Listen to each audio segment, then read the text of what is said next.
100% Cinema presents Weekend Movie Recommendation. hello. Welcome to fourth episode of Weekend Movie Recommendation. এই সপ্তাহে আমি recommend করবো দুটো হরর ফিল্ম, দুটো একটু পুরনো হরর ফিল্ম। প্রথমটা হচ্ছে 1988 সিনেমা স্লাগস, যের মধ্যে আপনারা দেখতে পাচ্ছেন পিছনে পোস্টার। স্লাগস এটা একটা ক্রিচার হরর ফিল্ম। যদি দ্য বার্ডস টাইপের সিনেমা আপনাদের পছন্দ হয়ে থাকে হিচককের, তাহলে স্লাগস আপনারা ডেফিনেটলি দেখুন। ভালো সিনেমা, আমি বেশি কিছু বলবো না, অনেকদিন আগে দেখা আমার সিনেমা। ক্রিচার হরর এবং প্রচণ্ড ব্লাডি অ্যান্ড গোরি ফিল্ম। 1988 সিনেমা হলেও ব্লাড অ্যান্ড গোরটা কিন্তু ভালোই দেখানো হয়েছে, এবং বেশ কিছু গ্রোস যেটাকে বলে মানে ডিসগাস্টিং সিকোয়েন্সেস আছে, সেগুলো কিন্তু দেখলে মানে ইয়ে লাগবে যে এটা কী দেখাচ্ছে এরকম মনে হবে, সেরকম কিন্তু অনেক সিকোয়েন্সেস আছে। এবং যদি ক্লাসিক ভিন্টেজ হরর ফিল্ম যদি পছন্দ হয় আপনাদের, যে এরকম টাইপের হরর ফিল্মটাকে আপনাদের ভাল লাগে দেখতে, ডেফিনেটলি গিয়ে স্লাগস চেক আউট করুন, আপনাদের ভাল লাগবে। সিনেমাটা 1982 এর একটা নভেলের উপর বেস্ট। 1.5 ঘন্টা মতো সিনেমা, খুবই ভালো সিনেমা। আমার মানে ভালো in the sense, not very artistic, but যদি লো বাজেট কাইন্ড, মানে খুব লো বাজেট বলবো না, মোটামুটি লো বাজেট একটা স্প্যানিশ ফিল্ম, বাট ইংরেজি ল্যাঙ্গুয়েজ, মানে কোথাও ডাবের ব্যাপার নেই, ল্যাঙ্গুয়েজটা ইংরেজি, বাট স্প্যানিশ ডিরেক্টর, তো কান্ট্রি স্প্যানিশ, এবং মানে প্রোডাকশন আই থিঙ্ক স্প্যানিশ। এবং ক্রিচার হওয়ার যে সেই হিসেবে কিন্তু ভালো, মানে একটা স্লাগস সেটা যেরকম ডেঞ্জারাস, সেই ব্যাপারটা কিন্তু ভালো। এবং আমি বললাম যে ক্রিচার হওয়ার তো তাই প্রচুর গ্রোস সিকোয়েন্সেস আছে, এবং যেহেতু 80s ফিল্ম, তো সেই গ্রোসটা না ভিএফএক্সের গ্রোস না, যে ভিএফএক্সের তৈরি করা, সেরকম কিন্তু নয়। সেটা খুব বেশি গ্লসি বা শার্প নয়, লুক মানে ওই যে লুক অ্যান্ড ফিলটা, তাই না? তো ওইটা আমার ভালো লাগে, ওইটা সিনেমা আমার দেখতে খুব পার্সোনালি ভালো লাগে, তাই আমার এইটা কিন্তু পছন্দ হয়েছে সিনেমাটা যখন আমি প্রথমবার দেখেছিলাম। ডেফিনেটলি আমি রেকমেন্ড করবো, মানে যদি এই টাইপের ক্রিচার হওয়ার পছন্দ হয়ে থাকে, দেখুন। আই আই থিঙ্ক ভালো লাগবে।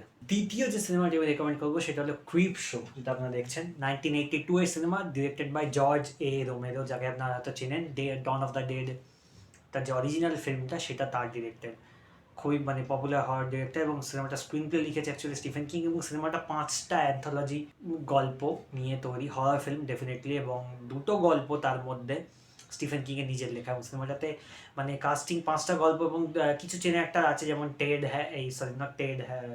ড্যানসন, not Ted Harris, Ed Harris, Ted Danson and Leslie Nielsen, এনারা আছেন। এবং তার সাথে লেসলি নিলসনকে আপনারা চেনেন হয়তো এরোপ্লেন সিরিজটা থেকে চিনতে পারেন।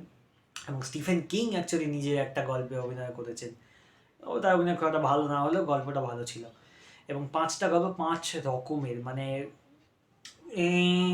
যে বাংলা গল্পে ভূত বলি ওই রকম ভূত, এরকম ওরকম ভূত, একটা ক্রিচার হর যেটা বললাম আগে স্লাগস, সেরকম এখানে একটা ককরোচ রিলেটেড হরর আছে যেটা লাস্ট গল্প। এবং মনস্টার হর আই গেস এক জায়গাতে আছে কাইন্ড অফ, যেটা দ্য ক্রেট বলে গল্প, যেখানে একটা ওই মনস্টার রিলেটেড একটা গল্প। তো এরকম নানান ধরনের গল্প আছে। এবং গল্প এটা অ্যাকচুয়ালি ক্রিপ শো সিনেমাটা মানে অ্যাকচুয়ালি হোমাজ। ইসি পাবলিকেশন বলে একটা পাবলিকেশন ছিল, তাদের 1950s বেরোতো comics, tales from the crypt এরম নামে কমিক্স বেরোতো, যেটা হরর কমিক্স হতো, আই থিঙ্ক হরর অ্যান্থোলজি।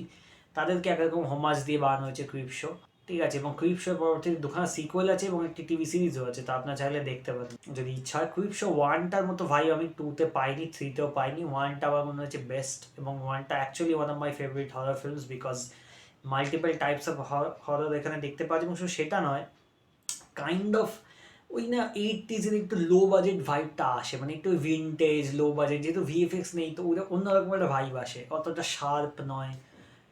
ওইটা আমার ভাল লাগে, ওই টাইপের সিনেমা আমার ভাল লাগে, তাই জন্য আমার এই সিনেমাটা পছন্দ হয়েছে। এবং সিনেমাটা বাজেট অ্যাকচুয়ালি 8 মিলিয়ন, এবং সিনেমাটা হিট ছিল, 21 মিলিয়ন কামিয়েছিল তখনকার দিনে। 8 মিলিয়ন বাজেট, যেটা কম নয় তখন, মানে 82 এর সিনেমা যেটা বললাম, তখন সে হিসেবে ডেফিনেটলি 8 মিলিয়ন অনেকটাই বাজেট আই থিঙ্ক। তো সিনেমাটা ওই যে ফিলটা, জর্জের উপরে ডিরেক্টর এত ভালো, এবং 5টা গল্প উনিই ডিরেক্ট করেছেন, আমার ওই ফিলটা ভালো লাগে, যে ফিলটা সিনেমাটা দেয়। এবং যেহেতু 5টা ডিফারেন্ট টাইপ অফ গল্প, হরর গল্প, আমার তাই ভালো লাগে। এবং যে প্রোলগ, যেটা যেটা মানে একটি ছেলে সে কমিক্সটা পড়ছে, এবং তার বাবার অ্যাকচুয়ালি পছন্দ না যে ছেলে ক্রিপশো কমিক্সটা পড়বে, এবং সেটাকেও অ্যাট দি এন্ড এনে যেভাবে কানেক্ট করেছে, মানে সেটা জাস্ট যে ছেলেটা কমিক্স পড়ছে জাস্ট ছেড়ে দিলে এভাবে নয়, সেটাকেও অ্যাট দি এন্ড এনে কাইন্ড অফ একটা ওই হরর ভাইব দিয়েছে, সেটা কানেক্ট করেছে, সেটাও ভালো ছিল, সেটাও আনএক্সপেক্টেড ছিল, সেটা আমার ভালো লেগেছে।